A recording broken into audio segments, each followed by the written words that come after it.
In this video, I'll break down the Samsung Galaxy A35 with 7 reasons to buy it, but also 3 reasons to skip it. It sits just above the A25 in terms of price and performance, offering some key upgrades. But is it really worth the extra cost? Let's find out and start with the good stuff. First Pro. Super AMOLED display with Gorilla Glass Victus Plus. The A35 comes with a 6.6-inch Super AMOLED display. It's slightly bigger than A25's 6.5-inch display. This is partially because the bezels are smaller on the A35. It still features a Full HD Plus resolution, so images are sharp and clear, just like on Samsung's premium S-series devices. One of the best improvements is that the display is now protected by Gorilla Glass Victus Plus, which makes it more durable than the Gorilla Glass 5 on the A25. This is an important upgrade for those who want extra durability. The A35 also keeps the smooth 120Hz refresh rate, making scrolling and animations fluid. On top of that, at 1000 nits, peak brightness looks good, so outdoor visibility is excellent even in bright sunlight. Moving on to the second pro, stereo speakers. If you enjoy watching videos or listening to music, you'll love the stereo speakers. Sound comes from both the top and the bottom of the phone, providing a more immersive experience compared to single speaker phones. You often have to cup your hand at the bottom to direct the sound toward you. Plus, I have to tell you, the sound quality is good, offering clear and rich audio for both calls and media. Third pro, improved cameras. The A35 features a 50-megapixel main camera, an 8-megapixel ultra-wide, and a 5-megapixel macro camera. As a mid-range phone, it sits outside entry-level territory where you'll find the A15, so camera quality is looking good. I really have nothing to complain about. Looking at the photos, I would rate these cameras a solid 8. The biggest improvement, however, is video recording. On the A35, when shooting in 4K, your footage won't be shaky if you turn on video stabilization. On the A25, if you wanted to record in 4K, this option, stabilization, was grayed out. This is an example on how market segmentation works, showing how the cheapest models are differentiated from the more expensive ones. Still, I appreciate that the A35 stabilizes your footage while recording in 4K. It's a nice feature to have.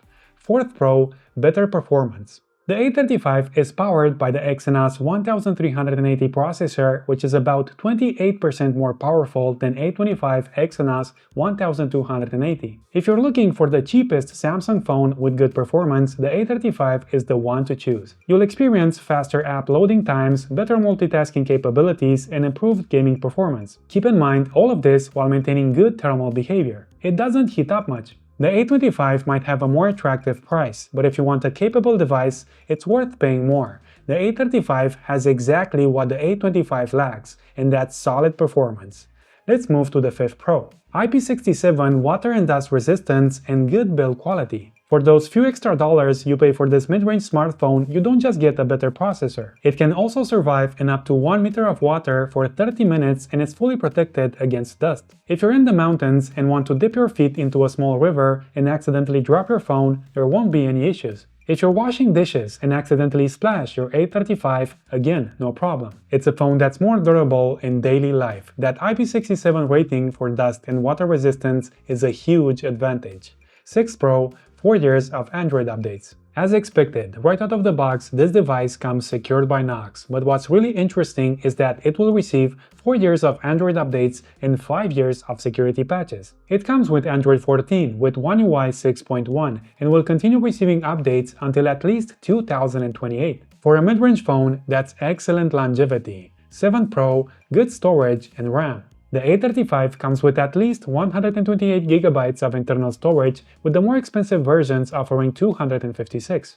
On top of that, it has a microSD card slot allowing you to expand storage up to 1TB, which is fantastic. An important detail I haven't yet mentioned is the RAM. While A25's cheapest version offers 4GB of RAM, A35's cheapest model comes with 6GB, boosting overall performance. Okay, these were the good things. Now let's also look at the downsides. First con, no headphone jack. Samsung has removed the 3.5mm headphone jack from the A35, so if you want to still use wired headphones, this could be an issue. While the A15 and A25 both come with the headphone jack, it's been removed on the A35. This shouldn't be a major issue though. Bluetooth headphones are now widely available and you can find some good and expensive options. Still, some people prefer wired headphones, and since the A35 forces you to use the USB-C adapter, if you want to go by wire, the missing headphone jack is definitely a downside.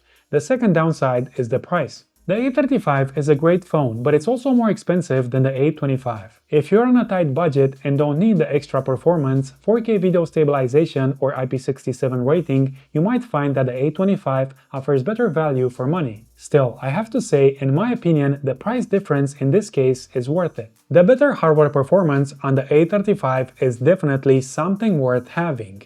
Somewhere in the video I mentioned that the phone has 4K video stabilization, which is great, but I should also add the third con. If you switch to the other cameras, you'll see that the phone can only record in Full HD, that's the maximum resolution. For those who want 4K video on all cameras, the more expensive A55 offers it.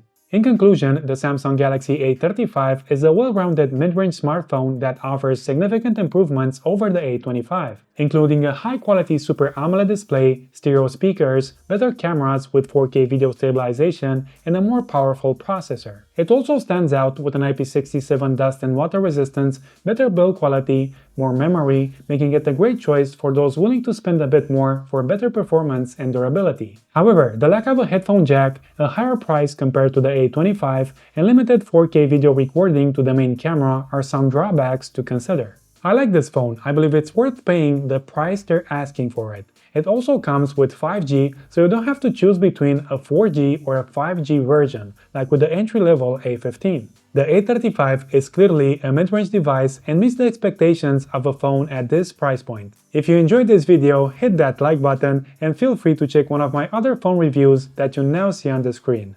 Take care, guys.